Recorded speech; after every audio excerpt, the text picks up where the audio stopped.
Everyone, I am Lalita Dhakad and you are watching ललिता's English classes। आज मैं आपको अंग्रेजी का सबसे जो महत्वपूर्ण भाग होता है टेंस, वो सिखाने जा रही हूँ। आज हम प्रेजेंट, पास्ट और फ्यूचर ये तीनों टेंस के जो इंडेफिनेट और सिंपल टेंस होते हैं, मतलब 3 टेंस आज हम सीखेंगे एक साथ टेंस की चार्ट की मदद से, लेकिन बिल्कुल नए ट्रिक से, बिल्कुल नए तरीके से, जो आपने आज तक बिल्कुल नहीं देखा होगा। तो आइए शुरू करते हैं आज का सेशन।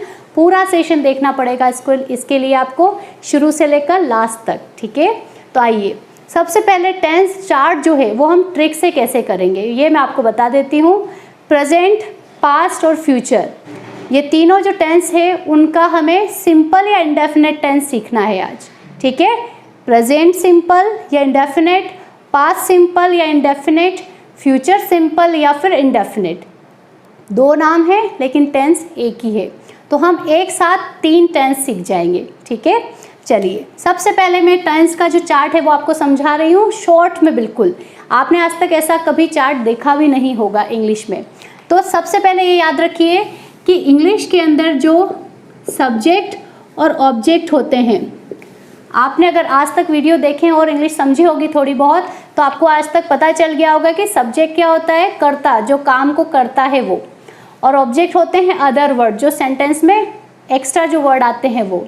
तो सब्जेक्ट और ऑब्जेक्ट हम अपने चार्ट में नहीं लिखेंगे, क्योंकि अगर एक वाक्य है, कोई टेंस है, तो उसमें सब्जेक्ट और ऑब्जेक्ट तो आएगा ही आएगा, बिना उसके आप टेंस को बना ही नहीं सकते हैं।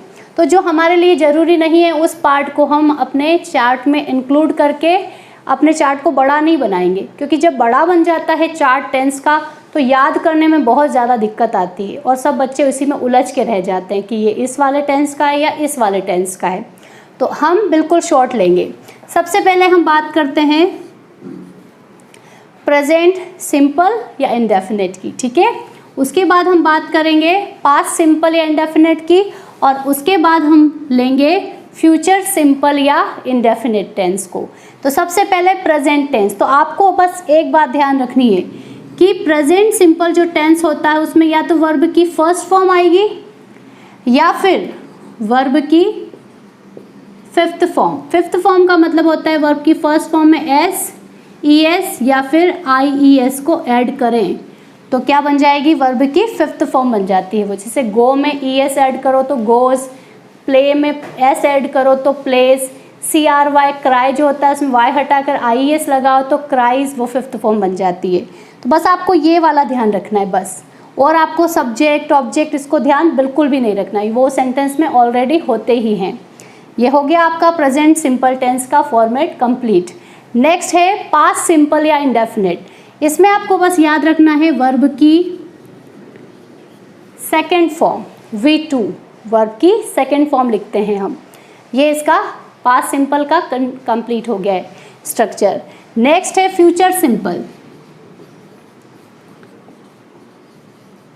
विल, शैल, V1 या वर्ब की first form, will, shall verb की फर्स्ट फॉर्म।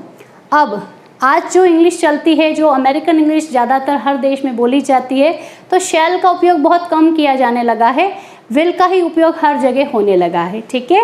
अब देखिए इतना सा फॉर्मेट है, अब इसके अकॉर्डिंग हमें सेंटेंस बनाने हैं, या फिर बने हुए जो सेंटेंस हमारे चैप्टर में, पैराग्राफ में, ऐसे में, एप्लीकेशन में, जहाँ भी आपको दिखाई दें तो आप पहचान पाएँ कि ये इस टेंस का है, ये उस टेंस का है। तो यहाँ भी आपको पहचानने में ये जो स्ट्रक्चर है वो मदद करता है कि कौन सा वाक्य लिखा हुआ है, ये किस टेंस का है, ये हमें स्ट्रक्चर से ही पता चलता है। तो आप ध्यान रखें प्रेजेंट सिंपल का स्ट्रक्चर क्या होगा, वर्ब की फर्स्ट फॉर्म या वर्ब की फिफ्थ फॉर्म। पास्ट सिंपल का होगा वर्ब की सेकेंड फॉर्म, और फ्यूचर सिंपल का होगा विल, शैल प्लस वर्ब की फर्स्ट फॉर्म। अब इसमें एक बात होती है कि इसमें तो केवल सेकेंड फॉर्म है तो सबके साथ सेकेंड फॉर्म का यूज़ हो जाएगा, लेकिन यहाँ वर्ब की फर्स्ट फॉर्म कब लगाएंगे, वर्ब की फिफ्थ फॉर्म कब लगाएंगे, बहुत ज़्यादा प्रॉब्लम वाला बात होती है। तो आप ध्यान रखें, मैंने इसके लिए एक स्टोरी बनाई थी, जो आपने नहीं देखी हो तो आप उसको भी देख सकते हैं।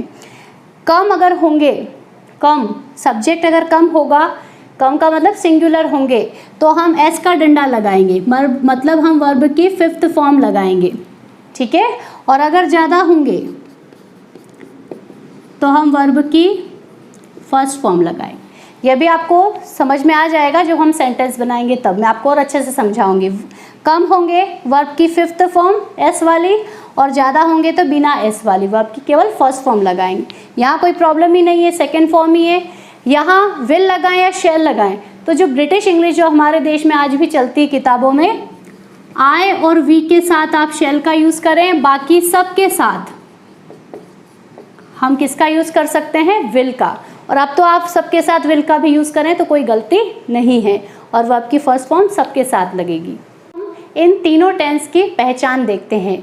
प्रेजेंट सिंपल की जो पहचान होगी वो होगी ता है, ती है, ते हैं, ता हूँ, ती हूँ। मतलब वर्ब जो हम वाक्य लिखते हैं हिंदी का पूरा, उसके लास्ट में आपको ता है, ती है, ते हैं, ती हूँ, इस टाइप से वर्ड मिलेंगे।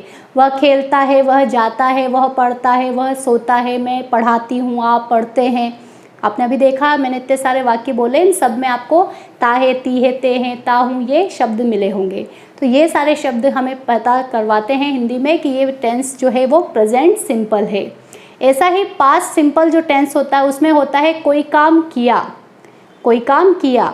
अब इसकी कोई एक पहचान नहीं है, इसकी अलग अलग पहचान होती है, आपको समझना पड़ेगा। कोई भी काम अभी तुरंत ख़त्म हुआ, जैसे मैंने पढ़ाया, आपने लिखा, आपने अंग्रेजी सीखी, मैंने सिखाई, उसने पान खाया, उसने किताबें खोली, पढ़ी, फाड़ी, वह दौड़ा, आया, गया, लाया, खाया। ये सारे जो सेंटेंस है वो सारे के सारे पास्ट सिंपल टेंस में आएंगे। और जो फ्यूचर सिंपल टेंस होता है उसकी पहचान होती है गा, गी, गे। मतलब वह खेलेगा, वह दौड़ेगा, वह आएगा, मैं जाऊंगी, मैं पढ़ाऊंगी, आप पढ़ेंगे, मैं अंग्रेजी सिखाऊंगी, आप सीखेंगे। तो ये जो शब्द हैं गा, गी, गे, ये किसी वर्ब के साथ जुड़कर आपको लास्ट में मिलेंगे सेंटेंस के।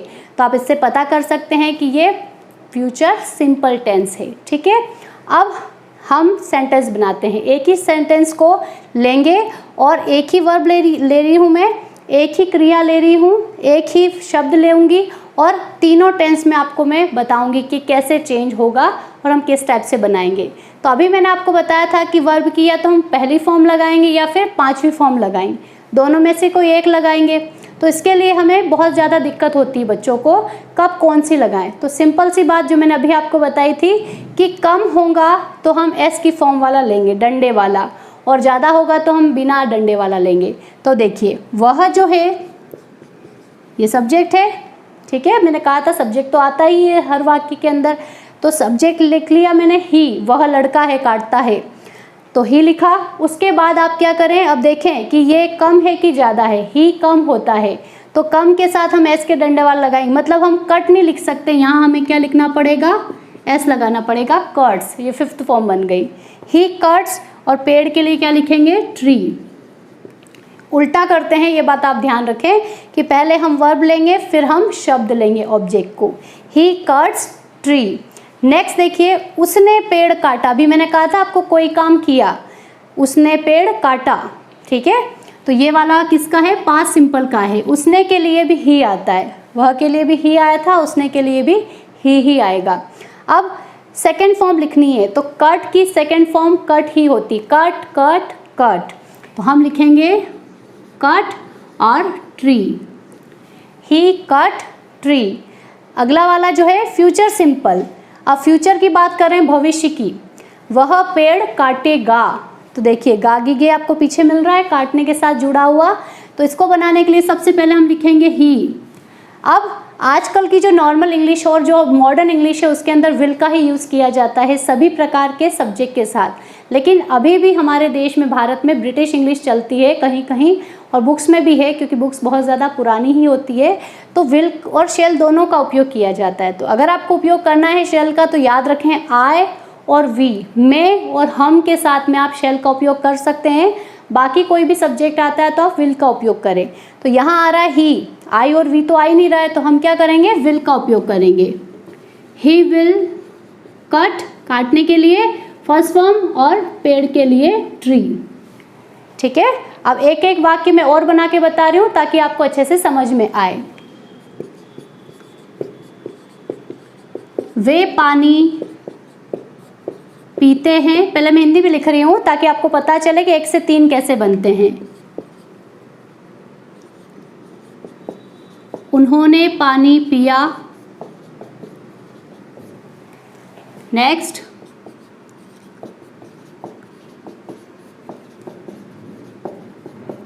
वे पानी पिएंगे। इंग्लिश में बनाएंगे दे, वे के लिए ज़्यादा होते हैं तो हम लिखेंगे ड्रिंक, एस नहीं लगाएंगे, और water, they drink water. Next है उन्होंने पानी पिया, उन्होंने के लिए भी दे आता है, the second form drank water. Verb आपको याद करनी पड़ेगी, आपको टेंस सीखना है तो वर्ब आपको आनी चाहिए। और लास्ट है आज का सेंटेंस हमारा,